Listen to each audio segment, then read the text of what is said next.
copay. What is the parent copay, and how's that calculated? Right. The parent copay is calculated based on what we call the sliding fee scale. Okay. So it's based on your income. The income, individual. the total household income. Total household. Anybody in that household? Well, it depends on the relationship, Oh. you know, and that will be explained Gotcha. during the initial interview. That income that's determined for that household is what the copay is Gotcha. based on. Okay. You know, and like we said, we use a sliding fee scale, and we come up with that. What happens is, if you had a copay of say $1, $2 a day, which would come out to $10 a week, and that may be per child. But if we're talking just one child, you would have to pay the child care provider $10 per week. Now, that does not have anything to do with any additional fees that were addressed between you and the provider, in which you signed an agreement to the child care provider. So the copay is your portion. It's a way of showing that you have a part in this. Okay. Now, Joe, you mentioned something very important in that the parent is responsible for the copay, $10, and then we actually will pay the provider the other $120 for the week, but only, Joe, only we will pay that provider on that parent's behalf, but only if that parent has done what when they went to the providers? Well, if that parent does several things that the parent has to be aware of. They have to do what's called every day. They sign in their child, they sign their child out. Okay, so in other words, we're using that parent's signature yes, we as a part of the provider's invoice in order to pay for the child care. Now, again, the shift back to fraud, since that's one of the new major words in our vocabulary this year, is that if you're asked to sign a child in that did not attend that day, you need to notify us. Right. If you are asked to just agree to anything that may imply services were rendered when they weren't, then you need to notify us. If you have stopped taking your child to a particular child care provider without notifying us, you need to let us know. So while it's the parent's choice, absolutely parent choice, which child care provider they take their child to, they cannot move their child without notifying us, transfer their child.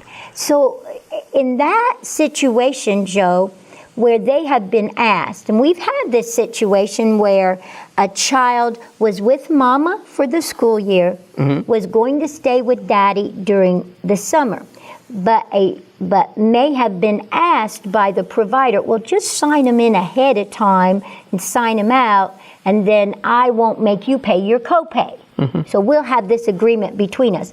When that happens, they've basically been asked to commit fraud, is what you're saying. Correct. All right. And we pick up on that monthly from the state. We can actually see statewide if there's any child that's been double paid for during the month. If that same child went to Tampa, we would know, and went into child care in Tampa under her father, then the state would look at that and let us know, hey, you've got a child in care in Chipley, Florida, and a child in care in Tampa. Is this the same child? And that's where we get a lot of our information as it relates to possible fraud. Correct. It's a monthly data report where we can actually see if there's any double billing across the state. There's a lot of people looking at these transactions, aren't there? Well, there's a lot of money involved. You're talking, just in our area, over $11-12 million. $1 million. You know better than I do that we're a pass-through entity. Yes, we are. These are not our dollars. No, they come through, and at least between 80 and 85% of those dollars go directly back into the community to pay for these child care services. So this is these are not it's not a small amount. Yeah. And these aren't our dollars. They go to providers on the behalf of the parent. Last year, Joe, 9% $9.7 million. Out of our 11 million, 9.7 went directly to child care providers to pay an unduplicated count of about 5,500 children.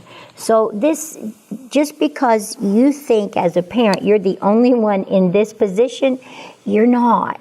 And if you've got an excuse, I'm sorry, but we probably already heard it. Doesn't mean it's not valid and real to you. It is. We get that.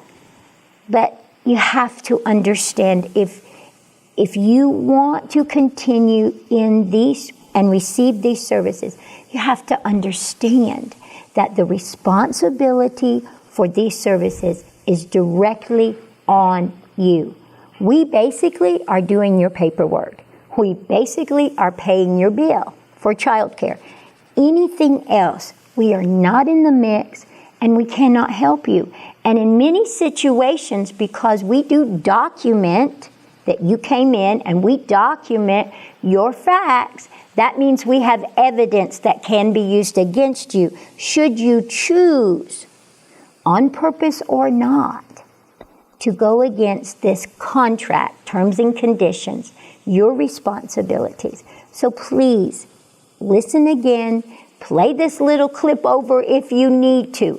Ask one of our staff, check in with us. Let us know if you have changes, please, for your sake, for your child's sake.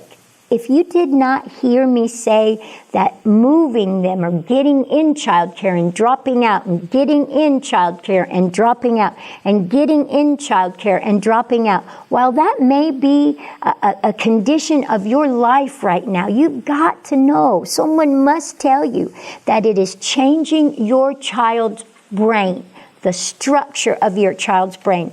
And it very well could be limiting just how functional your child can be at higher order thinking. That's what they need to be successful in life. So think about your child. Think about going to jail. You don't want to go to jail. That's the reality here. You don't want to pay back big money. You don't want to go through this process. Listen to the contract. Hear what we're saying. Do what you are supposed to do. You'll be good and will be good, and your child will be better off. What a great opportunity for a partnership. But it is not a partnership without great responsibility. Joe, do you have anything left you want to say about that? Well, it's just contrary to popular belief. Being a parent is the most serious business in the world. Yes, it is. There's nothing greater you can do than to be a parent, a great parent, a caring parent, and a loving parent. But a part of that is growing up, and a part of that is personal responsibility. Yes. It is very difficult to be an effective parent without having personal responsibility. Yes, it is. And that's what we're talking about, personal responsibility. Contact us either through our website at elcnwf.org, check us out on Facebook, or give us a call.